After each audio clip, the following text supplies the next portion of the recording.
உங்கள் பாட்டுக்கு ஆடுனா, உங்களை விஜய் விஜய் என்று சொன்னா உடனே உங்களுக்கு முதலமைச்சர் ஆசை வந்துருமா? திமுகவின் 1000 விமர்சனம் இருக்கலாம். கழகத்தில் எங்கள் அண்ணன் பால்ராஜாருடைய வீர போர், விடுதலை புலிகளின் வீரம் செறிந்த அந்த விடுதலை போர் வரலாற்று பக்கங்களை தனதாக்கி கொண்டிருக்கிறது. இவ்வளவு பெருமை கொண்ட ஒரு இனம், என் இளைய தலைமுறை இந்த நாட்டுக்கும் இந்த மண்ணுக்கும் இந்த மக்களுக்கும் இந்த மொழிக்கும் இந்த இனத்திற்கும் துரும்பை கூட கிள்ளி போடாமல் வெறும் அரிதாரம் பூசி சினிமாவில் நடித்துவிட்டு நேராக இந்த நாட்டின் நாடாள வருகிறாயே நடிகர் விஜய் அவர்களே, இதான் என்னுடைய கேள்வி. நீ அரசியலுக்கு வரக்கூடாது என்பது என் கேள்வி அல்ல. நீ இந்த நாட்டுடைய முதலமைச்சராக ஆகக்கூடாது என்பது எனது பார்வை அல்ல. ஒரு சாதாரண இருசக்கர வாகனத்தையே நண்பர்கிட்ட கேட்கும் போது உனக்கு ஓட்ட தெரியுமா, லைசன்ஸ் இருக்கா, பாதுகாப்பா ஓட்டுவியா என்று கேட்டுவிட்டு கொடுக்கிற என் தமிழ் சமூகம் 7 கோடி மக்களை ஆளுகின்ற நாட்டுடைய முதலமைச்சர் என்கிற அரியாசனத்தை பிரச்சனையில் நடித்தார் என்பதற்காக உனக்கு தருவார்கள். அதுவும் அவர் கிங் மேக்கரா இருக்க மாட்டாரா, அவரே கிங்கா தான் இருப்பாரா? டேய், கிங்கா இருந்தவங்க நாங்கெல்லாம் அங்க உட்கார்ந்து இருக்கிறோம். கிங்கு தாண்டா நாங்க. ராஜராஜ சோழனும் ராஜேந்திர சோழனும் பல்லவ பேரரசனும் பாண்டிய மன்னர்களும் சேர மன்னர்களும் ஆட்சி செய்த வம்சத்தில் பிறந்தவர்கள் எல்லாம் இங்க அமைதியா தான் இருக்கிறான். ஓட்டரசியல ஜனநாயக அரசியலை நம்பித்தான் இருக்கிறான். ஜனநாயக வாய்ப்பு அளிக்கின்ற போதுதான் அந்த இடத்திற்கு வருகிறான். ஆனால் நீங்கள் இந்த மண்ணுக்கும் மக்களுக்கும் துரும்பை கிள்ளி போறீங்களா? நீங்க கேட்டிருக்கீங்களா? நம்ம எல்லாம் தஞ்சை மாவட்டத்துக்காரங்க, நீங்க எல்லாம் உட்கார்ந்துருக்கிறீங்க. திருவாரூர்லேருந்து மயிலாடுதுறையிலேருந்து தஞ்சாவூர் கும்பகோணத்துலேருந்து வந்திருக்கிறீங்க. சாவு வீட்டுக்கு செத்து போன வீட்டுல யாரு எழுவு கொடுத்தானோ, யாரு புள்ளிய பறி கொடுத்தானோ, பொண்டாட்டியை பறி கொடுத்தானோ, மகனை பறி கொடுத்தானோ, அந்த பறி கொடுத்து துக்க வீட்டில் உட்கார்ந்துருக்கிற பனையூருக்கு கூட்டு என்கிட்ட உங்க துக்கத்தை கலந்துக்கிட்டு போங்கன்னு சொல்ற நீங்க, இது எவ்வளவு இது ஒரு பண்பாடா? துப்புரவு பணியாளர்கள் உயிரை வைத்து பணியை வச்சு போராடுறான். அவனை கூப்பிட்டு வந்து உனக்கு என்ன பிரச்சனை என் வீட்டுல வந்து சொல்லிட்டு போ. இதான் அரசியலா? இதைத்தான் எம்ஜிஆர் செய்தாரா? இதைத்தான் ஜெயலலிதா அம்மையார் செய்தார்களா? இதைத்தான் மறைந்த தலைவர் கலைஞர் செய்தாரா? இதைத்தான் இந்த நாட்டில் இருக்கிற 307 இருக்கிற இந்திய கம்யூனிஸ்ட் என்ற மகத்தான தலைவர் நம் வாழும் போதே வாழ்ந்து கொண்டிருக்கிற மாபெரும் போராளி ஐயா நல்லக்கண்ணு செய்தாரா? தமிழகத்தினுடைய பெண்களும் இளைஞர்களும் உங்கள் பாட்டுக்கு ஆடுனா, உங்களை விஜய் விஜய் என்று சொன்னா உடனே உங்களுக்கு முதலமைச்சர் ஆசை வந்துருமா? திமுகவின் 1000 விமர்சனம் இருக்கலாம்.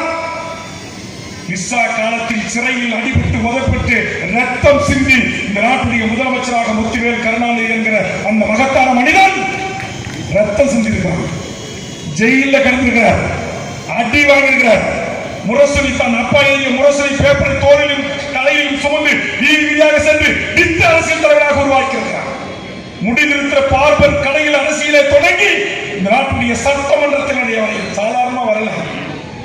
மேயரா, அமைச்சரா, துணை முதலமைச்சரா, அதற்கு பிறகு இந்த நாட்டுக்கு 5 முறை முதலமைச்சராக இருந்த கலைஞருடைய மகனே இந்த படிநிலைகளில் இருந்துதான் இந்த மக்களை சந்தித்து துன்பப்பட்டு கஷ்டப்பட்டு உதப்பட்டு அடிபட்டு போலீஸ்காரருடைய சூசாய்ஸ் காலங்களாக மிதிச்சு அவர் வாயே கோடி போச்சு. ஆனா இவ்வளவு தியாகங்களை எல்லாம் செய்துவிட்டு ஜனநாயக நாட்டில் தமிழக வாழ்வுரிமை கட்சியின் ஆதரவோடும் துணையோடும் கடந்த 2021ஆம் ஆண்டு நாட்டுக்கு முதலமைச்சராக வந்த முத்துவேல் கருணாநிதி ஸ்டாலின் என்பவரை ஒரு சினிமா நடிகர். நீ என்ன சொல்ற? என்ன முதலமைச்சர் சார், என்ன முதலமைச்சர் சார், என்ன அங்கிள், என்ன அங்கிள், என்னடா நக்கல், என்னடா நையாண்டி, வா களத்துக்கு வா. இங்க ஐகோ கார்பன் திட்டம், மீத்தேன் திட்டம், ஓஎன்ஜிசி திட்டம் என் மக்களுடைய விவசாய நிலங்களை பாழாக்கி பாலாவனமாக்குற மோசமான நாசகர திட்டங்களுக்காக போராடி எத்தனை தலைவர்கள் சிறை சென்றிருக்கிறார். எங்க தஞ்சை ஐயா தமிழரசிலிருந்து, எங்க மீத்தேன் திட்ட எதிர்ப்பாளர் ஜெயராமன் இருந்து, எங்கள் லெனினில் இருந்து, எங்கள் குடும்ப அலுவலருக்கு எதிர்த்து போராடிய சுப உதயகுமாரில் இருந்து இந்த மண்ணில் எத்தனை ஆளுமைகள், எத்தனை தலைவர்கள் தங்கள் வாழ்க்கையை அர்ப்பணித்திருக்கிறார், தியாகம் செய்திருக்கிறார்.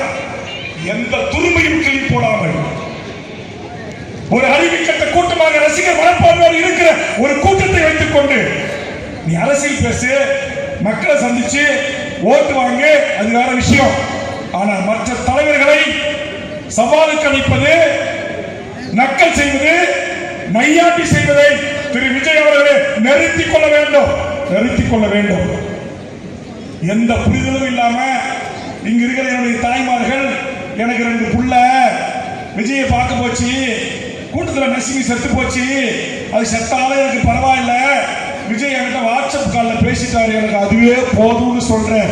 இந்த மடத்தனமான மக்களை பெற்றிருக்கிற தமிழ் சமூகத்தை திருத்தி ஒரு நல்வழி காட்டி ஒரு மாற்று அரசியலை இந்த மண்ணில் விதைத்து வருவதுதான் தமிழக வாழ்வுரிமை கட்சி என்பதை புரிந்து கொள்வீர்கள். புரிய வைப்போம். நீங்க ஏதோ மலையர் கூட்டமா?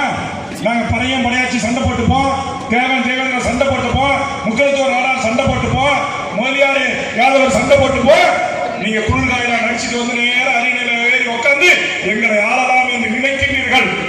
தமிழக வாழ்வுரிமை கட்சி எந்த சினிமாக்காரர்களுக்கும் நடிகர்களுக்கும் எதிரி அல்ல.